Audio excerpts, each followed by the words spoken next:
হরে কৃষ্ণ। প্রিয় বন্ধুরা, আমি বিশ্বজিৎ গুহ রয়। আর আজ আমি তোমাদেরকে একটা গল্প বলবো। এই গল্পটা একটু শুনলে সাধারণ মনে হতে পারে, কিন্তু পুরোটা শুনলে বুঝতে পারবে যে এই গল্প থেকে এক বিশাল বড় জ্ঞান লাভ করার আছে। এমন একটা জ্ঞান যা আমাদেরকে অনেক বড় বড় বিপদ থেকে বাঁচাতে পারে। জঙ্গলের রাজা সিংহ একবার খুব চিন্তায় ছিল। বারবার তার নাকে পচা দুর্গন্ধ আসছিল। আমি কিসের গন্ধ পাচ্ছি?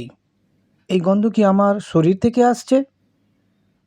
সিংহ তার মনে মনে বলল। কিন্তু কিছুক্ষণ পর সিংহ হঠাৎ অহংকার ভরা গলায় চেঁচিয়ে বলল, অসম্ভব! রাজার শরীর থেকে পচা দুর্গন্ধ বেরোতেই পারে না। হঠাৎ সিংহের নজরে একটা বাঁদর এলো। হেই, এখানে আয়! সিংহ তার গম্ভীর গলায় বলল। বাঁদর ভয়ে ভয়ে সিংহের কাছে এসে দাঁড়ালো। সত্যি কথা বলবি, আমার শরীর থেকে কি কোনো পচা দুর্গন্ধ বেরোচ্ছে? সিংহ তার গম্ভীর গলায় বাঁদরকে বলল। বাঁদরটার মনে ভয়, তবুও একটু হাসি মুখ করে বলল, পচা দুর্গন্ধ? রাজা বাবু, আপনার শরীর থেকে অপূর্ব সুন্দর গন্ধ আসছে। জঙ্গলের ফুলেরাও এই গন্ধ পেয়ে মুগ্ধ হচ্ছে। সিংহ তার গলাটা আরও গম্ভীর করে বলল, ও, তাহলে তুই আমার সাথে মজা করছিস? বাঁদরটা তার মনের মধ্যে ভয়টাকে লুকিয়ে রেখে বলল, না রাজাবাবু, আমি কোনো মিথ্যে কথা বলছি না, কোনো মজা করছি না, আমায় বিশ্বাস করুন। সিংহ তার দাঁত বের করে গম্ভীর গর্জন করে বলল, আমি এই ধরনের মজা পছন্দ করি না। বাঁদর তার মুখ থেকে কোনো আওয়াজ বের করবার আগেই সিংহ তাকে প্রাণে মেরে ফেলল।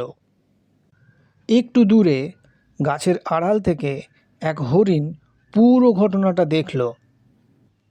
হরিণটা তার মনে মনে বলল, প্রয়োজনের বেশি মিষ্টি কথা বলা খুব ক্ষতিকারক। এবার সিংহের নজর এই হরিণের ওপর পড়ল। হরিণটাকে কাছে ডেকে সিংহ বলল, যা বলবি সত্যি বলবি, সত্যি বললেই তুই প্রাণে বাঁচবি। এবার বল, আমার শরীর থেকে কি কোনো পচা দুর্গন্ধ আসছে? সত্যি কথা বললেই যেহেতু প্রাণে বাঁচবে, তাই হরিণটা ভয় না পেয়ে সত্যি কথাই বলল। ও রাজা সাহেব, আপনি সত্যি কথা বলতে বললেন, তাই আমি সত্যি কথা বলছি। আপনার শরীর থেকে আসা পচা দুর্গন্ধতে আশেপাশে সব পোকা মাছি মাথা ঘুরে পড়ে রয়েছে। তারা সবাই জ্ঞান হারিয়েছে। জঙ্গলে এই দুর্গন্ধ দ্রুত ছড়িয়ে পড়ছে। সব পাখিরাও এই জঙ্গল থেকে দূরে উড়ে চলে যাচ্ছে। হরিণের কথা শুনে সিংহের মাথায় আগুন জ্বলে উঠল। তোর এত বড় সাহস যে তুই এই জঙ্গলের রাজাকে অপমান করলি? এক মুহূর্ত নষ্ট না করে সিংহ ওই হরিণটাকেও প্রাণে মেরে ফেলল।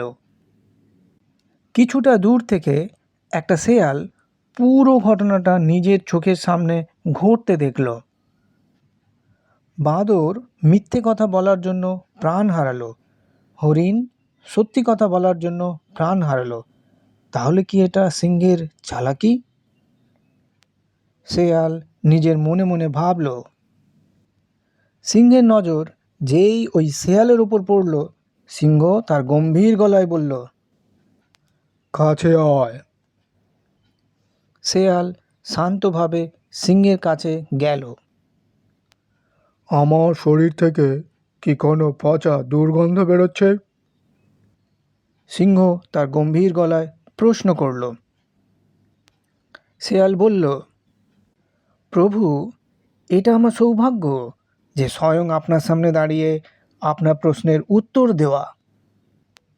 কিন্তু প্রভু, দুঃখের বিষয় হলো প্রচণ্ড ঠান্ডায় প্রায় 4 দিন হয়ে গেল আমার নাকটা বন্ধ আছে। আমি কোনো কিছুর গন্ধ পাচ্ছি না, না ফুলের গন্ধ, না খাবারের গন্ধ, না বিপদের গন্ধ। সিংহ কিছুক্ষণ শেয়ালের মুখের দিকে তাকিয়ে থাকলো, তারপর মাথা নেড়ে বলল, বুঝলাম, যা, চলে যা। আর কোনো কথা না বলে শেয়াল তার নিজের প্রাণ বাঁচিয়ে ওখান থেকে চলে গেল। আমাদের জীবনে অনেক পরিস্থিতি এই জঙ্গলের মতো হয়ে যায়, এবং আমাদের সমাজে কিছু মানুষ সত্যি মিথ্যে কিছুই শুনতে চায় না। তারা এটাই চায় যে সবাই যেন তাদের সাথে তাদের পছন্দ মতো মনের মতো কথা বলে। চাকরি জীবনে এই ধরনের পরিস্থিতি বারবার আসে, কিন্তু আমাদেরকে সাবধান থাকা উচিত। বুঝতে হবে কখন, কোথায়, কার সাথে কতটা কথা বলা উচিত। পরিস্থিতি বুঝে পরিমাণ মতো কথা বলতে হবে। বুঝতে হবে কখন কোন প্রশ্নের সরাসরি উত্তর দেওয়া উচিত আর কখন কোন প্রশ্নের উত্তর এড়িয়ে যাওয়া উচিত। বুদ্ধি কাজে লাগাতে হবে। মনে রাখতে হবে এই সমাজে সবার মনোভাব এক নয়। সবার সাথে মন প্রাণ খুলে কথা বলা যায় না। প্রিয় বন্ধুরা, তোমরা সবাই ভালো থেকো। আর এই গল্পটা তোমাদের যদি ভালো লেগে থাকে তাহলে তোমাদের বন্ধুদের সাথে শেয়ার করে নিও। হরে কৃষ্ণা।